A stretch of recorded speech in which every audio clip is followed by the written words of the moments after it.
How bad can a $30 radio be? All right, you cheapskates, it's Stu from UAV Futures here, and we're gonna have some fun. This is the cheapest radio I think I've ever seen on the channel. It's from Beta FPV. This is their Light Sim Radio 2, whatever it is. I'm gonna link it down below. Comes in a bunch of different colors, but get this, the price, it is 31 Australian dollars. Now, I know some people are gonna be out there, they're gonna be upset. It's gonna be different prices depending on where you live. Oh, you wait till the guys hear about this. I'm gonna expose that UAV Futures. Guys, did you hear? Stu's doing a video about a product and he didn't take into account my specific circumstances regarding shipping, tariff and taxes for my specific country and my currency. So with that out of the way, let's continue and have a look at this radio. But the big caveat about this one, if you're going to start your FPV journey, simulators are a great place to learn, but that is all you're going to be doing with this because it can't connect up to your drone, and the only reason this radio exists is so it can connect up to a simulator. So not only are we going to see how does this 30 Aussie dollar radio go, also we're going to check out a new sim called Firehawk. I'm going to link that down below. You get to like blow stuff up. It's got a whole bunch of crazy weapons, all that sort of stuff. So we're going to talk about this radio in conjunction with that sim. Now, of course, there's no battery. It's simply powered in. You've got one little USB on the top. You've got 4 little switches, but a big difference to say Xbox or PlayStation controllers is we have an actual Mode 2 version here where your throttle doesn't always return to the middle. That's something that I hated trying to practice on the Xbox to fly drone because it doesn't represent the real thing. This right here is great for sim practice to replicate a real radio and then transfer those skills over to the real world when you go out and fly. So let's do it now. Let's just go hook it up to our computer, fly around with the Firehawk game and see how does the Beta FPV light radio go for like whatever your local currency is, like the cheap radio. All right. Radio, I got the sim plugged in here. You can see I'm halfway through some mission or whatever in Firehawk FPV.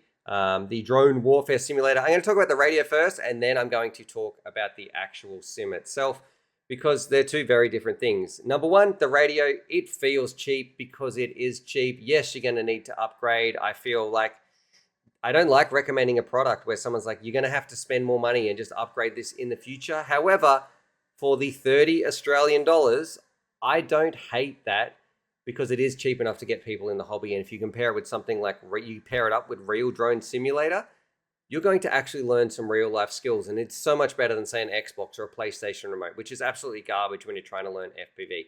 The things you'll learn while using this radio, I really, really like. Maybe if there were some other games out there that took advantage of the sort of FPV drone controls, I would get more enjoyment out of flying those things like Armor or anything like that. They don't have the best controls, but if there was some games using an actual drone radio to fly, I really like it. So anyway, I don't hate the remote, but you're going to need to upgrade it.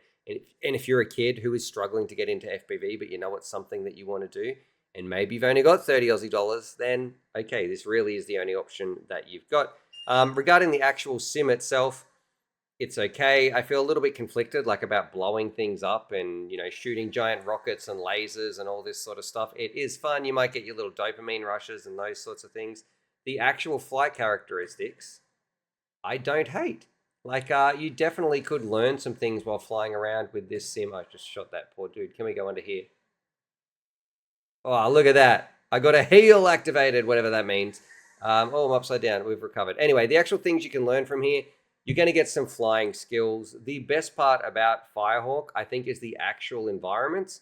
The shooting doesn't really interest me. It's coming up some stiff competition as well in terms of like Velocidrone, Liftoff, Uncrashed, even the free, like I recommended before, Real Drone Simulator. I would be getting one of those before this. However, maybe if you want to learn some drone skills and you need something for that younger audience, they need that dopamine and flashing explosions and all that sort of stuff, maybe this might be an option for those people out there as well, because it's a pretty similar price to all the other sort of standard sims. But the actual flight characteristics and the response, I don't hate it. I don't hate it at all. So obviously I'm not going 300, doesn't feel like I'm going 300 kilometers per hour. I would just ignore that on the side of the screen. And let me just adjust which ways. I'm just going to adjust the camera here. I think definitely a bit of camera adjustment does help.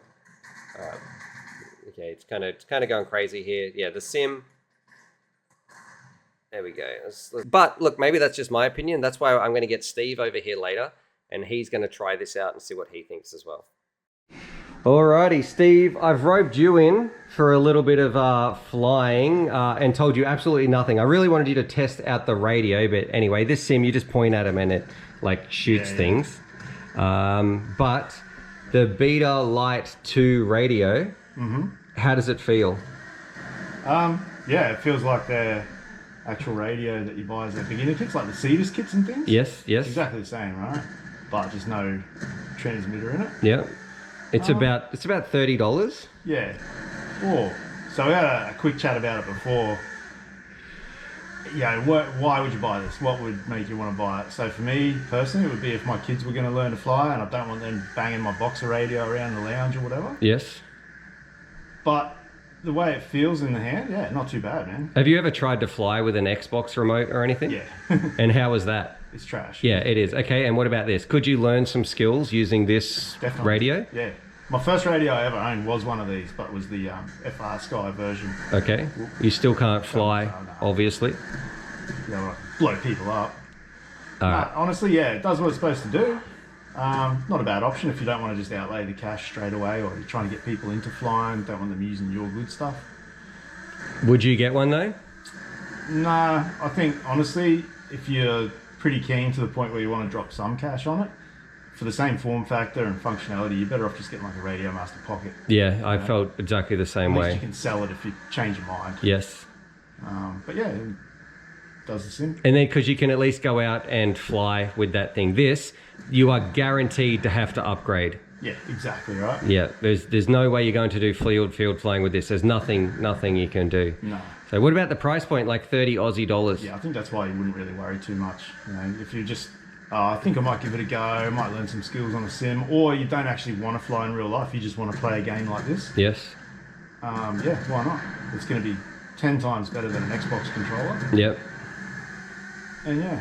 Yeah, what do you think about this sim? What are the flight characteristics and response and things like that? I know you're having It's fun. not too bad. Yeah, I kind of felt the same way. Yeah, I was checking it out when it was in the demo release. Yes. And yeah, I had a bit of fun with it. Yeah. Not really my jam. I 100% agree. I don't know if I like blowing things up and stuff. I actually felt the best part with the maps were kind of cool. Like They there's are, actually fun gaps and things versus flying around some hay bales and something like liftoff. This is so much better. And it does like actually fly not too bad. Yes. Yeah, I agree. not too bad. The actual flight characteristics and drone control of this is not terrible. No, it's really not. So, all right. So, thumbs up, thumbs down are in the middle for the remote. For the remote, yeah, I mean, $30, who cares? Okay. If you think you're serious about it, just get something that's going to do the job in real life. Okay. And what about the sim? Would you get this? Or would you get another one? Or what do you think? Yeah, if you want to blow stuff up, yeah, go for it. Are you going to learn some skills flying this? You can, yeah, definitely. Cool. Hopefully just not combat skills and more focus on the flying though. Exactly. Yeah, I feel a bit conflicted about like shooting people Yeah. with a drone. Yeah, like these guys. Yeah. Oh gosh, poor you've fella. completed the objective. Poor little bugger. So with the sim, in relation to which sim, Yep.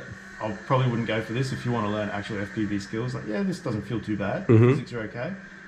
But you look at something like FPV Logic, or what, Liftoff is a pretty go-to for Yeah. everyone. You're gonna- Velocidrone. Velocidrone, yeah, you're going to be paying pretty much the same money as you would for this, but it's actually designed with the software built in. Yeah, you're just going to learn so much more. Yes. And or even Real Drone Simulator for free. Free, absolutely Yeah. for free. So I'd probably marry this one up. If I was bare bones, I would get this radio with Real Drone Simulator for as cheap as I could to actually practice skills Yeah, to fly. 100%, man. Yeah, too easy. 100%. All right, I think you got to go into this blue section. Well, I'm doing Matty flips, Okay, yeah, that was a pretty good Matty flip. You fly into that blue part to finish your mission. All right, let's go. Yeah, let's see. Into the mothership. Oh, bro. Oh, there we go. Mission complete. Yeah. Too easy. But better than Xbox and PlayStation. Yeah, 100%. Yeah, I've tried to fly with Xbox and I sucks, hated it. eh? Yeah, it doesn't correlate at all. For the DJI app, maybe, because you stick centers. Yeah, okay, oh, yeah. I go up now. Yes, yeah. But not we're talking real flights.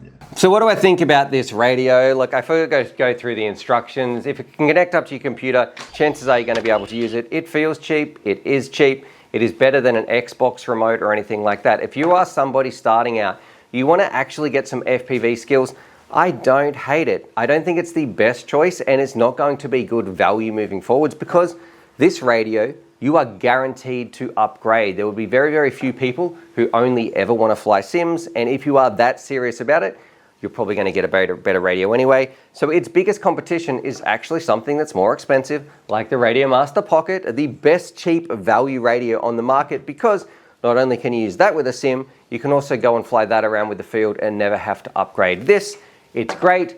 Maybe if you're trying to get somebody into the hobby, I've got a friend that I'm going to give this to. They can practice getting their FPV skills up on their computer.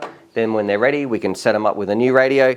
It's a bit hit and miss. No one wants to buy a product that's ultimately going to be redundant and never going to get them actually flying. But for learning the skills, a really, really cheap as can be price point is never a bad thing. And as far as Firehawk goes, it's okay. The best part, I think, are actually the environments that you're flying around. I feel a little bit conflicted, like between shooting rockets and explosions and all this sort of stuff going on. That didn't interest me as much, but I mean, if you need a little bit more dopamine or some more flashing lights, it might be right up some people's alley. It felt a little bit glitchy in some places, the menu and the music and the resolution settings, all those things I feel like it needs a bit of work, but look, it was fun. I still had a good time with it, and ultimately, the important part, I was learning to fly an FPV drone, so you can get those skills in there. So anyway, that's this video. Go check out the sim, go check out this, let me know what you think about it, and if you want the cheapest price on any of these products, always go look at DIY FPV. It is the #1 place for you to compare, sort, and find the perfect drone product for you. And if you are serious about starting an FPV journey more than just on the computer, look at this video here. It is the best breakdown kits on how to start in 2025, from budget, value, all the way up to the Experience Pro package. That video there is guaranteed to help you.